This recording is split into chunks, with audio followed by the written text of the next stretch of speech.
Hello, everyone. Thank you very much for joining us. Looks like we are still waiting on a few folks, so we'll give it another minute to get started.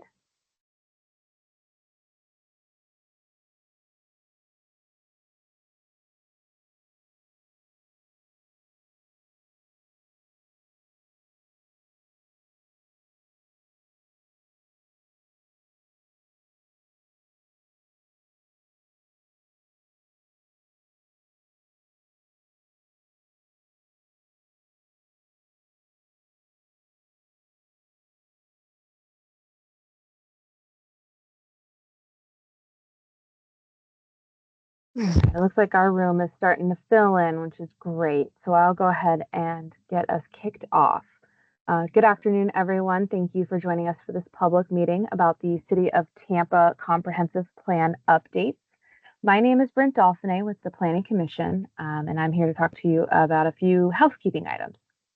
This meeting is being recorded. We will send a follow-up communication on where to find the recording and related materials shortly after this meeting. You'll notice that we are in Microsoft Teams, and Microsoft Teams has a number of options that allow you to add live captions, change the language of on-screen materials, adjust high contrast visibility, and more. All you have to do is navigate to the three dots at the top that say more of your screen to explore these options. We welcome comments on these updates and want to make sure we document them and have them all in one place. Please go ahead and put any of your comments or questions that you have in the chat, and we will answer them in the order received. We will be focusing more on questions during this presentation, so please make sure you put those in there. But please note, we do also see your comments. We just will not be reading them aloud. We ask that in addition to comments this afternoon, written comments be submitted to the project page. That's livegrowthrive2045.com. This will help us ensure that we capture all of your comments, are able to review them as a staff group, and can ensure they be included in any agenda packets that go to the Planning Commission, as well as our elected officials during this process. If you have a comment or question about another aspect of the comprehensive plan or another project or development, we ask that you submit such questions to planner@plancom.org. Again, that's planner@plancom.org. We'll do our best to forward your comments or questions to the appropriate team member or outside agency. We are here to listen and really look forward to giving you the updates and answering your questions and hearing your feedback on the City of Tampa Comprehensive Plan updates. And we really thank you for being here with us this afternoon. So at this time, I will go ahead and turn it over to our presenters. Thank you all very much, and we will chat soon. Thank you, Bryn, and thank you all for joining us on your lunch hour today to learn about the Tampa Comprehensive Plan updates. Many of you have been involved in this process since we first started a couple of years ago with the vision. We really appreciate your ongoing participation, input, and comments. It helps us shape what ultimately is the adopted comprehensive plan.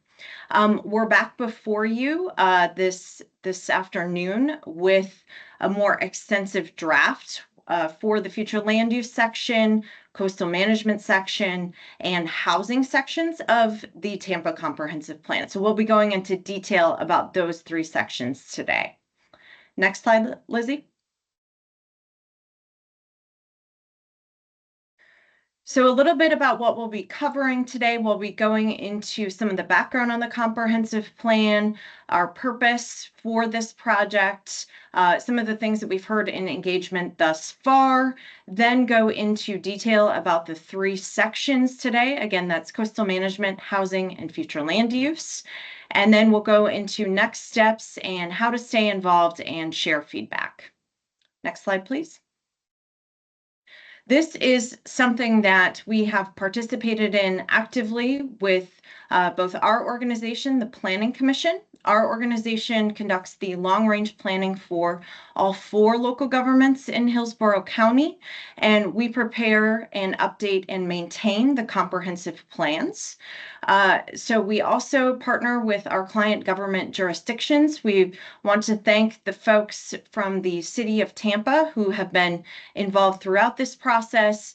We coordinate on a lot of different projects to make sure that the comprehensive plan is implementable and implemented in various city documents. So we want to thank city staff for their assistance and support as well. And this is all part of our Live, Grow, Thrive 2045 comprehensive plan update. So you've seen the different sections come through over the past couple of years, and we're approaching each of the sections, updating them individually, but all within the Live, Grow, Thrive 2045 umbrella.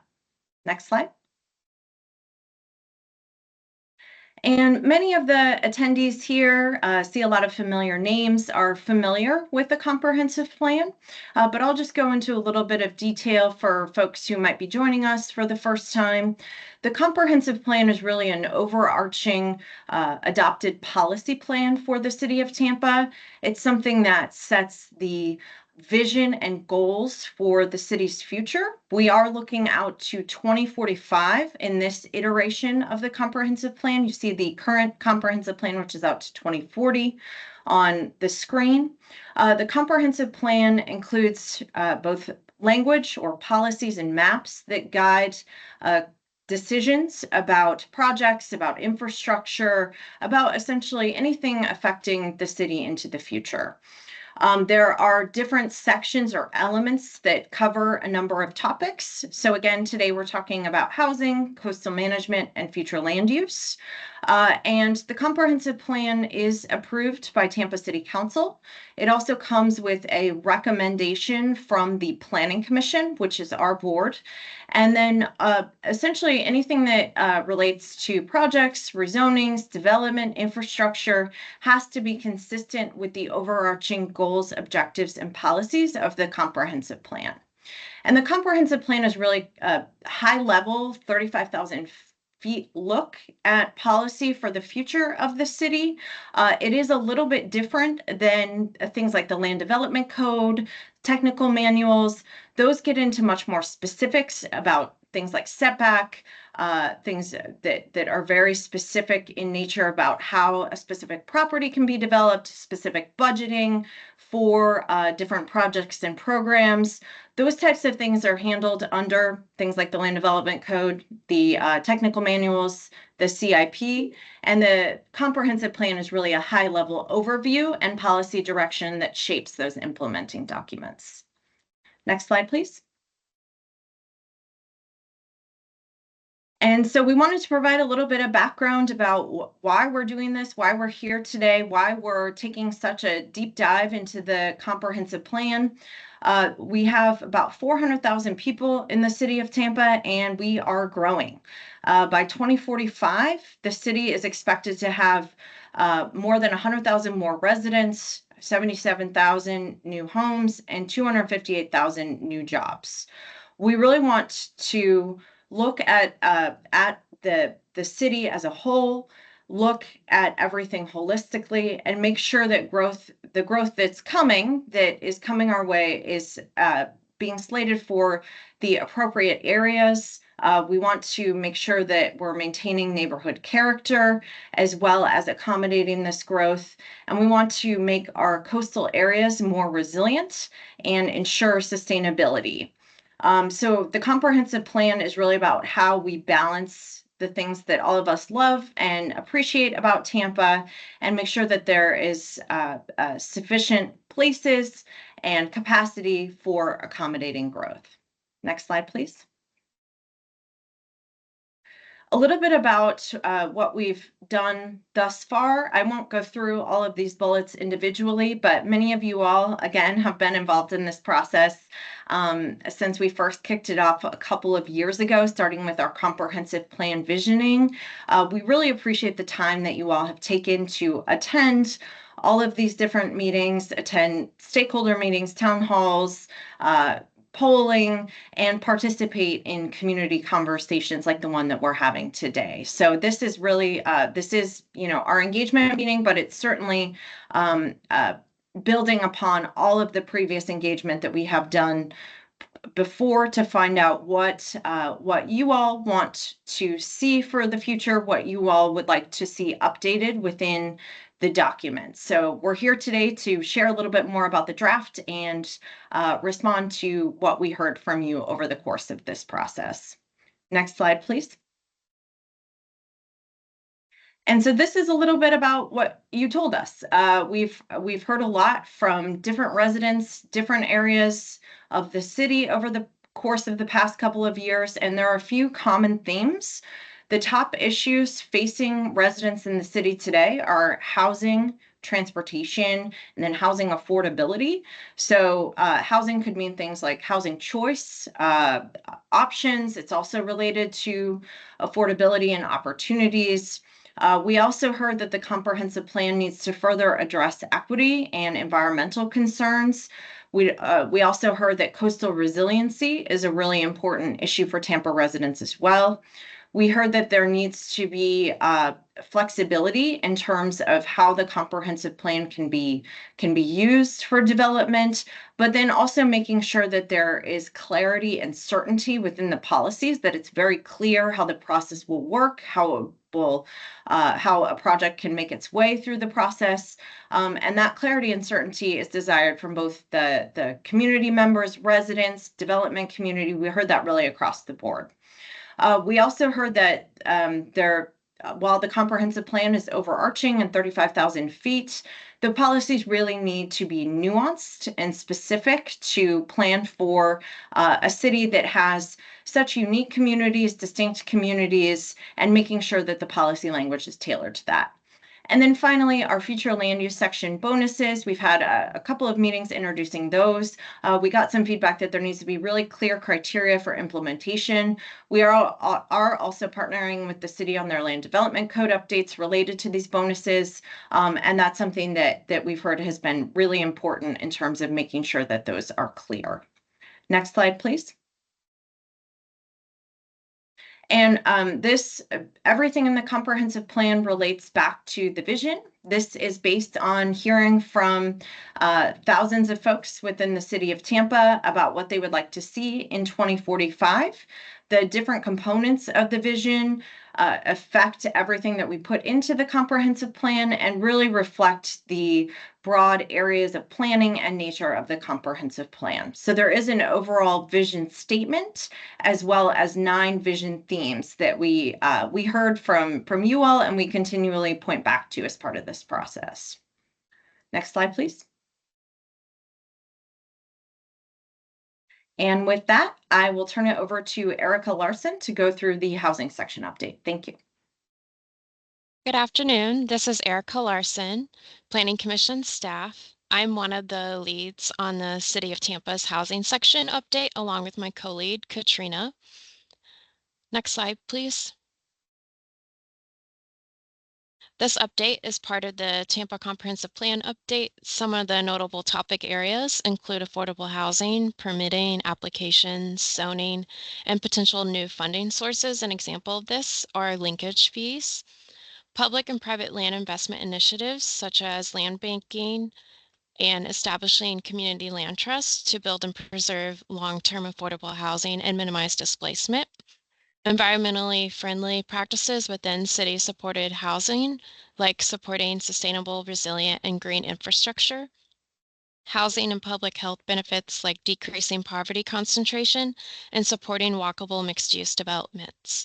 Missing middle housing and accessory dwelling units to help support diversity in housing types and affordability. Strategies for mitigating displacement that often comes with gentrification. And emergency housing services and support for community service providers for those at risk or experiencing housing insecurity. Next slide, please. The proposed new housing objectives include affordability, stability, resilience, and sustainability, housing and healthy communities, supply, and access. New housing section updates and modernizes housing-related language and provides a framework for housing-related initiatives. The Housing Section Update project page has been active since April 24th. You can review draft language, compare new versus existing language, and other supporting documentation. You can send comments directly through the page and they will reach us, the project managers. Thank you. This concludes my presentation. I'm now going to hand this over to the Coastal Management Section Update staff. Good afternoon, everyone. I'm Sean College with Planning Commission staff, where I'm the Director of Strategic Planning, Environmental, and Research, and I'm working on the Coastal Management Section Update, the City of Tampa's comprehensive plan, with my coworker, Lizzie Baker. If you could go to the next slide, please. So some of the key changes that we're planning for the coastal management section of the comprehensive plan. Currently, the coastal management section talks about a coastal high hazard policy regarding no net increase.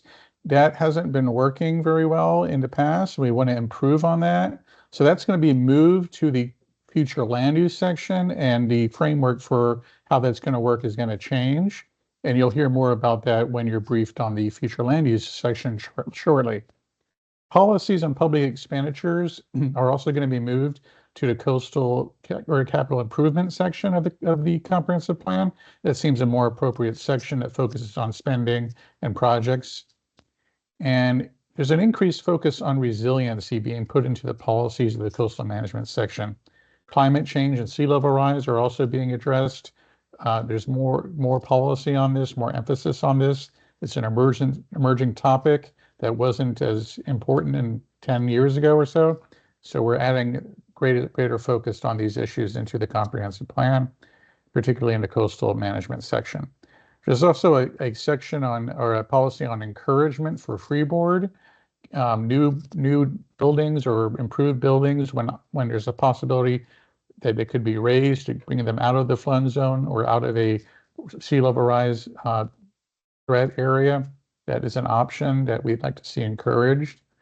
Generally, there's a streamlining of the policy text overall. This hasn't been updated in a while, and there's a need to take out duplicate policies or duplicate efforts and remove obsolete policies that are no longer relevant. So it's going to be streamlined, more user-friendly, more focused. Next slide, please. Once we looked at the structure of the current coastal management section, we see that it has one goal, which is a natural resource goal, and then 7 objectives, some of which are natural resource based, some of them aren't. Doesn't seem like the most logical way to organize the plan, so we're proposing a new structure for the section where natural resources is still a goal and still a focus, and then objective under living marine resource is there.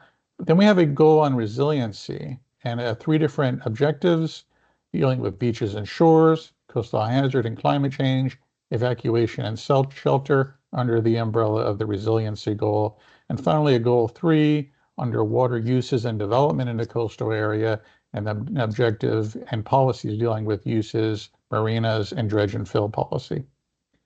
Next slide, please.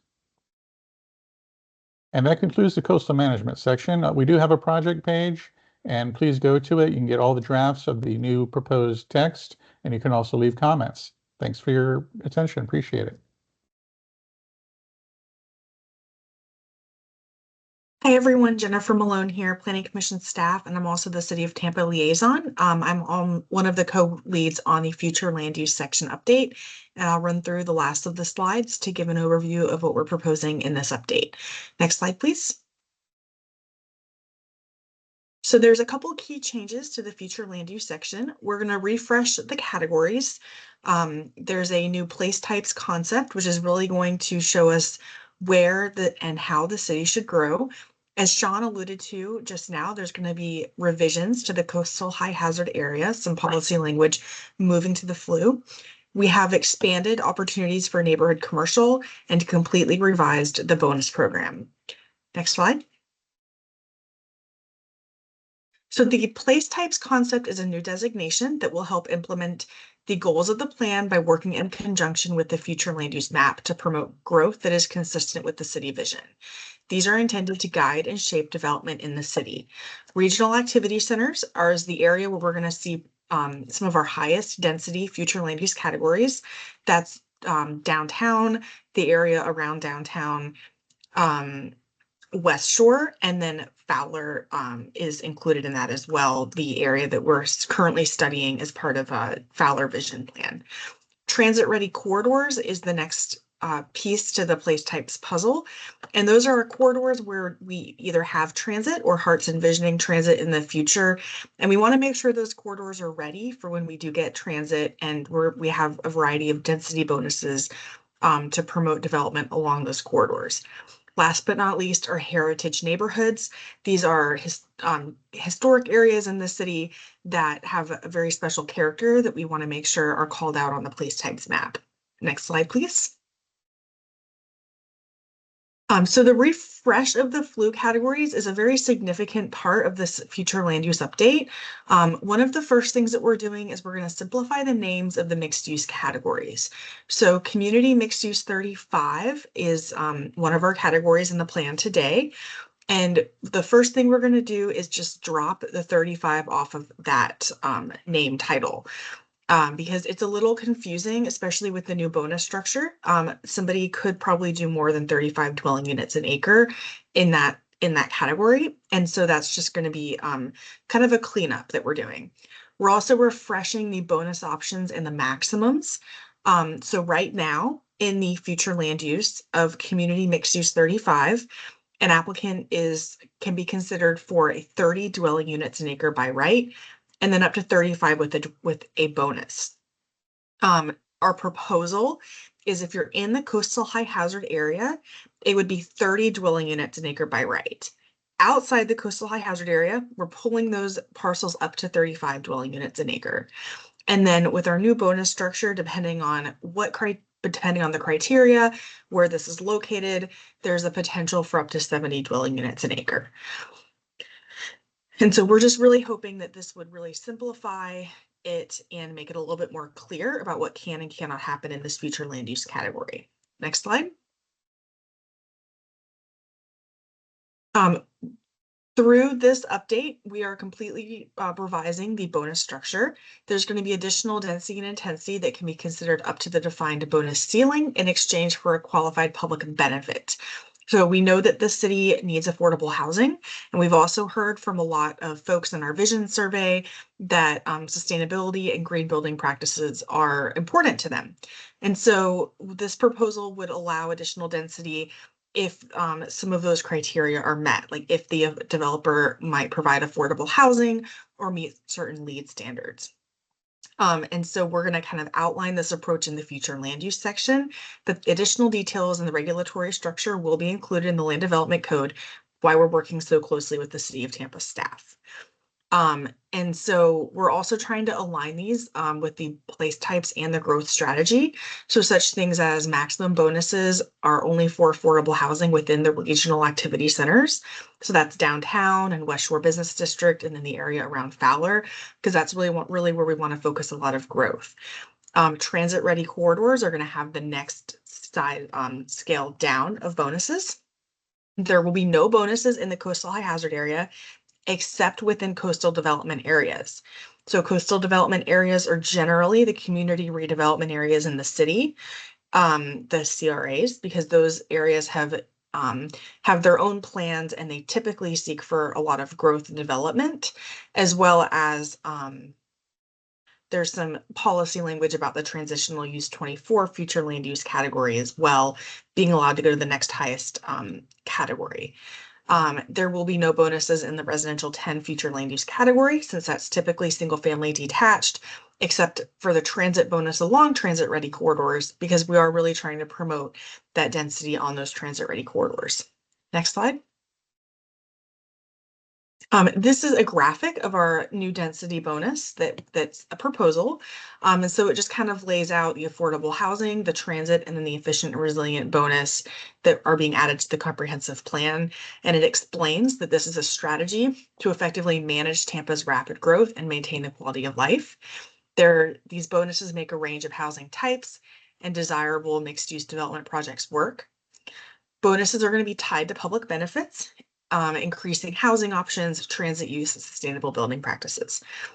And then these are recommended for the comprehensive plan, since the comprehensive plan does set limits on density and it shapes new development. Next slide. This is another graphic about the density bonuses. I know this is a lot for one slide, so we'll have this on our website after the meeting. But there's going to be a stacking structure. So a developer can reach the maximum there's a couple different ways to get there, by doing all affordable housing or by mixing affordable housing with maybe transit and green building practices. You could also do just transit and green building practices, etc. Next slide. So the coastal high hazard area revisions are substantial, and those are going to be in the comprehensive plan in the future land use section. So there's a proposal to prohibit plan amendments that increase densities in the coastal high hazard areas citywide, except for the areas on the coastal development areas map, which I described a few slides ago, and areas designated as transitional use 24 on the adopted future land use map. Again, those coastal development areas are generally the city's community redevelopment areas. There's a portion of land just north of McDill that we've included in the map as well, because we have some remnant light industrial pieces of property there that sit on single family detached lot sizes. And so the stipulation there is that an applicant could ask to go to residential 10. And then the transitional use 24 category is very broad. It allows a lot of different uses and use types. A lot of it's on Palmetto Beach or along Broadway in the eastern section of the city. That stipulation is that somebody could ask for that category, ask to get away from that category and go to the next category up. Our comprehensive plan also encourages trying to move away from the transitional use 24 future land use, and there's a goal to eventually eliminate that on the future land use map. No bonuses in the coastal high hazard area except for the coastal area development map. And then we'll be proposing a new commercial restricted future land use category to allow general commercial uses and no residential uses. And so the purpose of the commercial restricted future land use category is to allow someone the opportunity, if they'd like to have a plan amendment in the coastal high hazard area, they're not in a coastal development area, and they would like a plan amendment to potentially develop commercial, they could ask for the commercial restricted future land use category, because there's not going to be any residential uses. And then we would not be adding residential units into the coastal hazard area through that new category. Next slide. So we also have been hearing a lot about neighborhood commercial and the desire for more neighborhood commercial opportunities in the city. So we're expanding some criteria that we already have in the plan, but it's just going to be able to apply more places. So the neighborhood commercial uses within the residential 10 land use category could be considered now if the site has frontage along 2 collector roadways. We have a neighborhood mixed use future land use category. We'll be expanding where that can be requested within the city. And so this would be implementing the commercial neighborhood district concept that we've been hearing about. Next slide.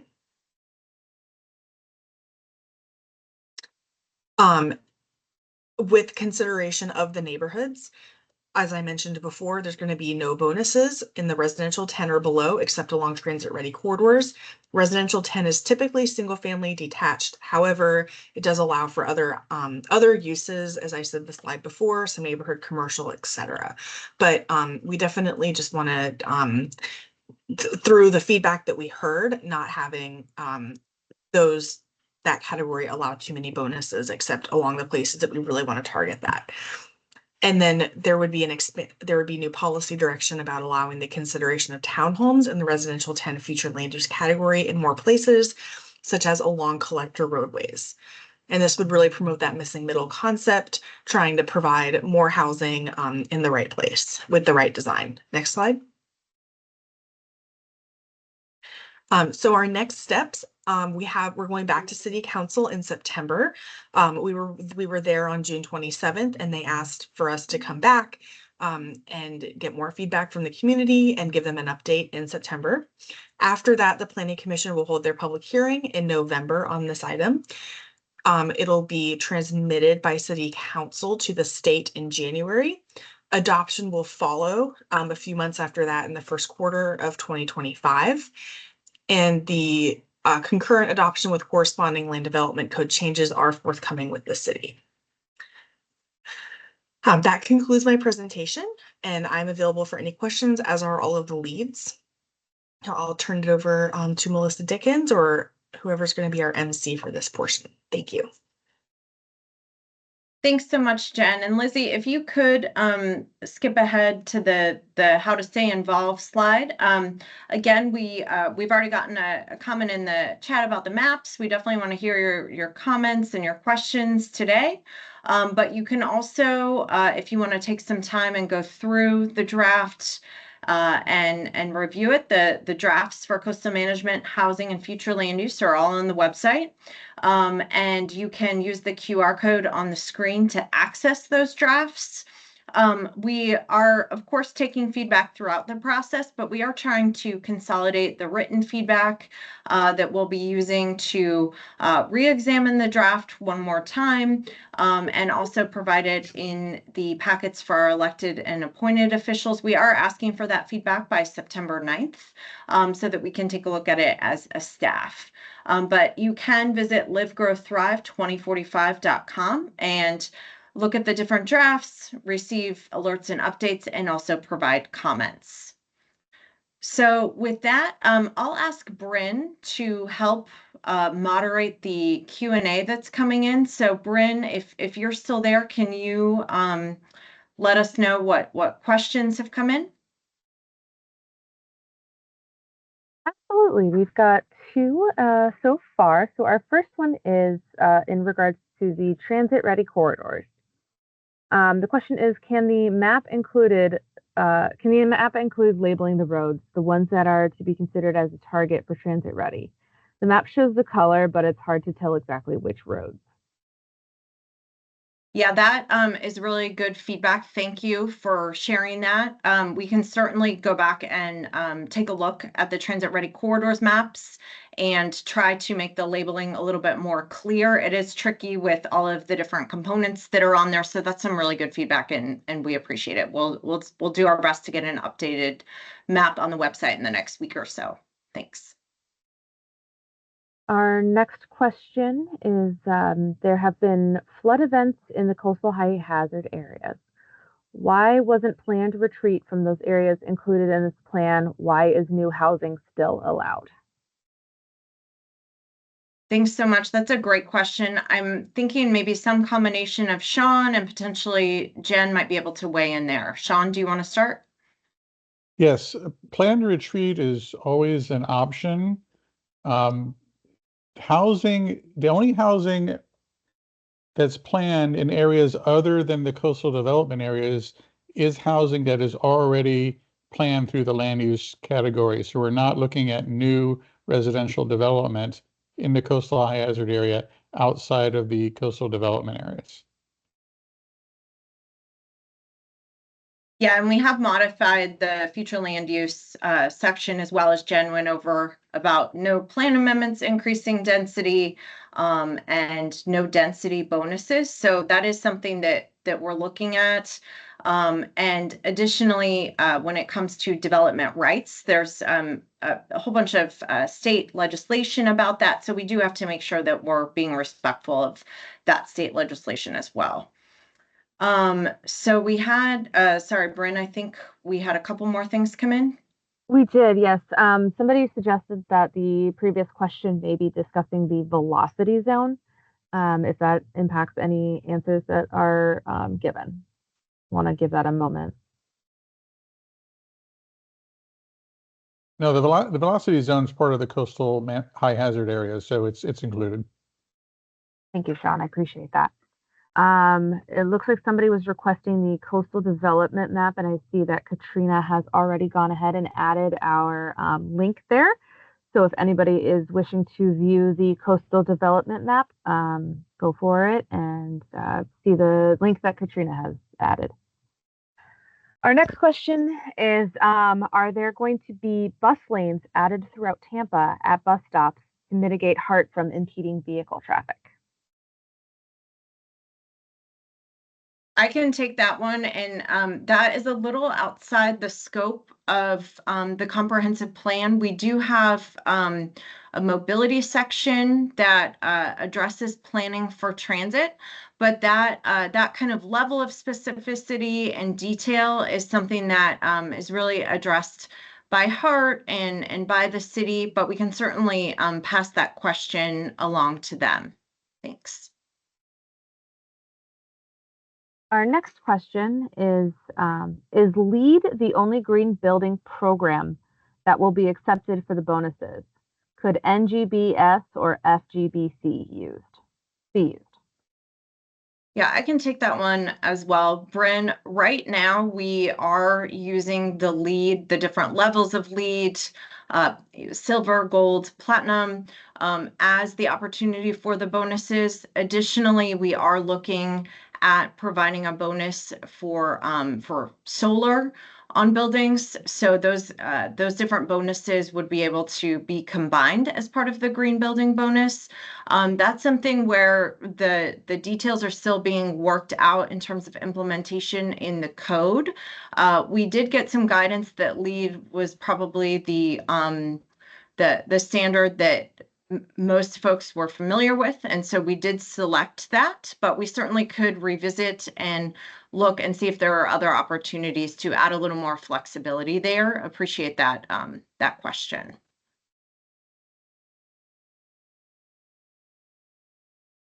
That is all of the questions that we have had added to the chat at the moment. Does anybody have anything else you would like to ask?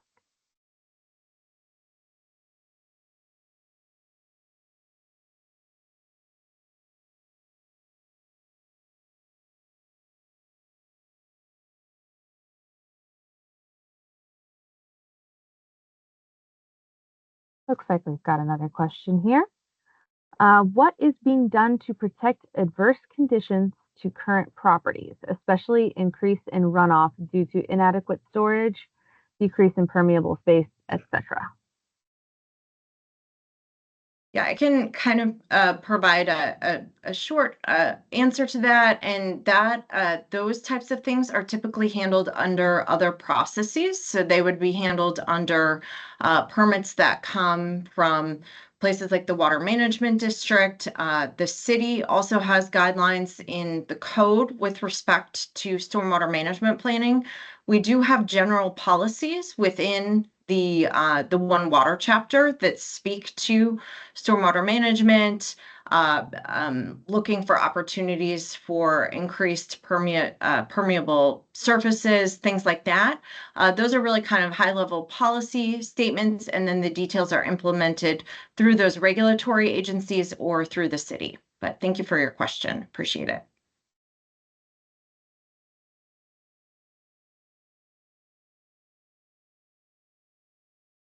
As a reminder, the deadline for comments, I believe, was September 9th. Melissa, am I correct on that? Mm-hmm. Thank you. And we will be sharing the link for the plan very shortly. I do see another question in here. I can read how the heritage neighborhoods were chosen. There are several that meet this criteria but have been left out. Who can I speak to about that? If you want to send us additional information in writing and give us some contact information, we can put together some folks who might be able to answer your questions. So if you want to use the comment page, livegrowthrive2045.com, and send us your specific questions, we'd be happy to get back with you there. Thanks. Our next question asks, can you go over the factors for when residential development is allowed in the CHHA? Yeah, can you go back just a couple slides in terms of the CHHA changes? I think that might be helpful for Jen as she talks about this one. Yeah, and Sean, please feel free to chime in, but I just want to be clear that currently, this is related to plan amendments to the map. I mean, if you have a property and it's zoned for residential and you don't need to increase that density, there's no restrictions there related to the coastal high hazard area. This is for an increase in residential development potential versus what the parcel might already have. So what we're seeing a lot of right now are a lot of plan amendments to the map that increases the development potential for properties inside the coastal high hazard area. So let's say they might just be able to have 2 dwelling units as it stands on the map, and they make a plan amendment to have 5. And so that is how the comprehensive plan can address residential development in the coastal high hazard area. So the areas that have been identified are generally community redevelopment areas and properties designated transitional use 24 on the map, as well as a little area just north of MacDill Air Force Base that's a lot of remnant light industrial parcels. So those are the areas that is, Sabine, those are the areas that are included in that. And then the next question, are there protected areas in the coastal high hazard area that don't allow any development? Sean College, I don't know if you'd like to chime in here. What comes to mind is anything that is park and recreation land use category that wouldn't have residential development in it. I'm not sure if there's any natural preservation type land use category in the coastal high hazard area. We'd have to look at the map, but those are the land use categories that would not allow residential development. Right. We do have the equivalent to that is the environmentally sensitive areas future land use. So those are the areas that wouldn't allow any residential development. Thank you, Jen. For any folks that are interested in seeing the draft language for the updates that we are discussing here, I have provided the links in the chat. You can take a look at those at your convenience. And again, as a reminder, requesting any written feedback to be provided by September 9th. And it looks like we are currently waiting on some further questions. Does anybody have anything else you'd like to ask?